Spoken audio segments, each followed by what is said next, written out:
Pada kali ini, TVPSS bawakan kepada anda laporan bagi Setiara di Hati sambutan Hari Lahir Warga Setiara. Pada kali ini, anda bersama dengan saya, Muhammad Haris Rosli, melaporkan selaku wartawan anda. Sambutan ini dimulai dengan bacaan doa yang dipimpin oleh saudara Harith Haziq daripada kelas 3 Azhar. Program yang dilaksanakan di Dewan Rafflesia ini melibatkan semua guru dan murid Setiara.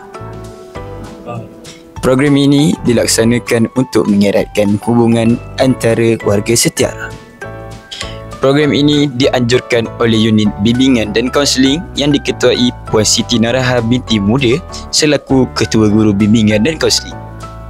Sambutan pada kali ini meraihkan warga Setiara yang lahir pada bulan Mei, Jun, Julai dan Ogos. Kelihatan di atas pentas terdapat beberapa buah kek khas untuk yang diraikan. Sekian saja daripada saya, wartawan Muhammad Haris Rosli bin Abdul Razak selaku wartawan TVPSS Setiara. Setiara sentiasa juara.